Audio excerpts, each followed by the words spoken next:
कपास खेतीको प्रवर्धन गरी किसानहरूको आम्दानी बढाउने कार्यमा कपास विकास समिति क्रियाशील हुँदै आएको छ।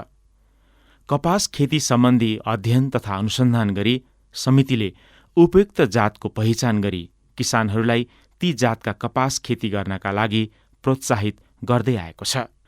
कपास सिँचाइको सुविधा नभएको सीमान्त जमिनमा उत्पादन हुने प्रमुख नगदे बाली हो।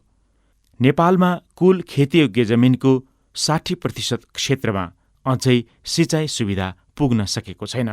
सिँचाइको सुविधा नभएका कारण अन्य खेतीबालीबाट राम्रो उत्पादन हुन नसकेका कारण निराश बनेका किसानहरू सोही जमिनमा कपास खेती गरेर राम्रो आम्दानी गर्दै आएका छन्। किसानहरूलाई कपास खेतीमा प्रोत्साहित गर्न समितिले कपास खेती सम्बन्धी तालिम, उन्नत बिउ, रासायनिक मल र विषादीमा अनुदान जस्ता सुविधाहरू दिँदै आएको छ। कपास रोप्नुभन्दा अगावै प्रतिस्पर्धी बालीहरूको बजार मूल्य र उत्पादन लागतलाई मूल्याङ्कन गरी समितिले कपासको मूल्य निर्धारण गर्छ। समिति आफैले किसानहरूले उत्पादन गरेको सबै कपास उनीहरूको खेतबारीमै नजिकै खरिद केन्द्र राखेर खरिद गरी समयमै भुक्तानी दिने गरेको छ। ग्रेडिङ गरिएको उन्नत जातको बिउ, कीटनाशक विषादी र विषादी छर्ने स्प्रेयर टङ्कीमा समितिले 50% अनुदानमा उधारो र निर्व्याजी ऋण किसानहरूलाई उपलब्ध गराउँदै आएको छ। किसानहरूलाई कपास खेतीका लागि खनजोत, गोडमेल, रोग तथा किराको नियन्त्रणका लागि विषादीको छर्ने तरिकाहरू सिकाउनका लागि तालिम तथा कपास खेती हुने स्थानहरूको स्थलगत भ्रमण गराई अगुवा किसान तथा कृषि प्राविधिकहरूसँग अन्तर्क्रिया समेत गराउँदै आएको छ।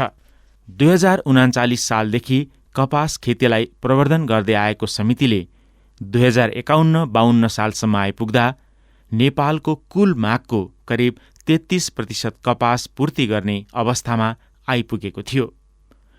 कपासबाट कपडा मात्र नभई कपासको गेडाबाट वनस्पति घिउ तथा पशुपक्षीका लागि दानाका साथै कपासको बोट मोटो कागज बनाउनका लागि कच्चा पदार्थको रूपमा प्रयोग गर्न सकिन्छ। कपास खेतीमा कपास, दाना तथा बोटबाट समेत आम्दानी गर्न सकिने अवस्था आएपछि पश्चिम तराईका बाँके, बर्दिया, दाङ, कैलाली र कञ्चनपुरमा कपास खेतीको एउटा लहर चलिसकेको थियो। कम्तीमा 25% जग्गामा कपास खेती गर्ने र वार्षिक निश्चित रकम बुझाउने शर्तमा समितिले किसानहरूलाई बर्दियाको कुम्भरको करिब 430 हेक्टर जमिन लिजमा उपलब्ध गराएको थियो। द्वन्द्वका बेला भूमिहीन किसानहरूले कब्जा गरेको बर्दियाको कुम्भर स्थित सो जग्गा अझै पनि समितिले फिर्ता गर्न सकेको छैन।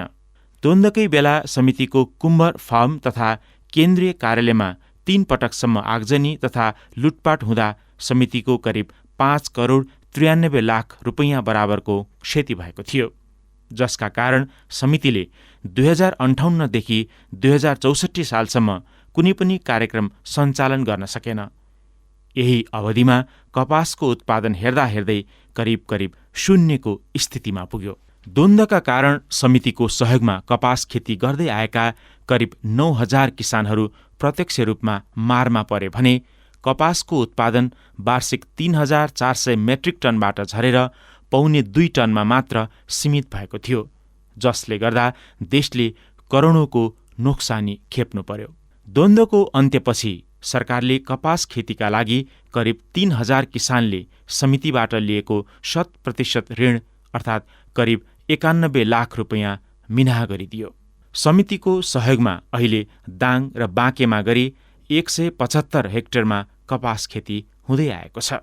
पछिल्ला वर्षहरूमा कपास खेतीको विस्तार हुने क्रम पनि बढ्दै गएको छ। कपास खेती गरी यस क्षेत्रका करिब 800 किसानहरू लाभान्वित हुँदै आएका छन्। अब उत्पादनको दृष्टिकोणले अहिले चाहिँ कट्ठामा सरदर 75 देखि 80 किलो चाहिँ किसानहरूले उत्पादन गरिरहेको छन्। अब राम्रो किसान, राम्रो फलाउनेले चाहिँ कहिलेकाहीँ कट्ठामा कुन्टल पनि उत्पादन गरेको भेटिएको छ र एउटा किसानले म्याक्सिमम पैसा चाहिँ 1,20,000सम्म पनि नगद प्राप्त गर्नुभएको छ। दाङको यो पञ्चुकिले गाविसमा हाम्रो भीमबहादुर डाङ्गी भन्ने एकजना किसान हुनुहुन्छ। उहाँ एकदम सफल किसान हो, सफल कृषक। उहाँले लगातार 4-5 वर्षदेखि कपास खेती गर्नुभएको छ र निकै नै फाइदा लिनुभएको छ। उहाँले 10 कट्ठा, 15 कट्ठा, 17 कट्ठा लगाउनुहुन्छ र प्रत्येक वर्ष चाहिँ 50,000 भन्दा माथि नै, यस वर्ष उहाँले 1 लाख भन्दा माथि नै रकम बुझ्नु। समितिबाट कपास खरिद गर्दै आएका हेटौँडा कपडा उद्योग र बुटवल धागो कारखाना बन्द भएपछि समितिले उत्पादन गरेको कपास घरायसी प्रयोजनमा उपयोग हुँदै आएको छ। प्रशासनिक खर्चमा व्यापक कटौती गर्ने क्रममा समितिले स्वैच्छिक अवकाश कार्यक्रम मार्फत 95% कर्मचारीलाई विदा दियो।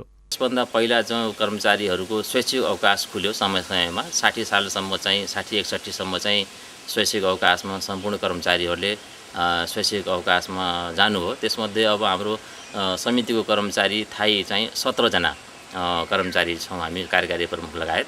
प्रशासनिक खर्चमा कटौती, पेस्की फर्सेटमा कडाई सुरु गरेका कारण समितिको वित्तीय अवस्थामा क्रमशः सुधार हुँदै गएको छ, जसका कारण 14 वर्षपछि समिति नाफामा सञ्चालन हुन थालेको छ। सरकारले पनि राम्रो किसिमको एउटा चाहिँ अब प्रत्येक वर्ष किसानलाई चाहिँ अनुदान उपलब्ध गराउँदै आएको छ, जो चाहिँ एउटा राम्रो एकदम सबल पक्ष छ, जसमा चाहिँ अब किसानलाई अब बिउमा अनुदान भनेपछि पहिल्यै लगाउनुभन्दा पहिल्यै तपाईँ अनुदान पाउनुहुन्छ र विषादीमा अनुदान पाउनुहुन्छ भनेर चाहिँ किसान ढुक्क हुन्छ र त्यसपछि चाहिँ अब सरकारले पनि त्यसमा अब एउटा राम्रो किसिमले कपास बालीलाई प्रोत्साहन दिइरहेकै छ। आर्थिक वर्ष 2066-67 देखि समिति निरन्तर नाफामा सञ्चालन हुँदै आएको छ।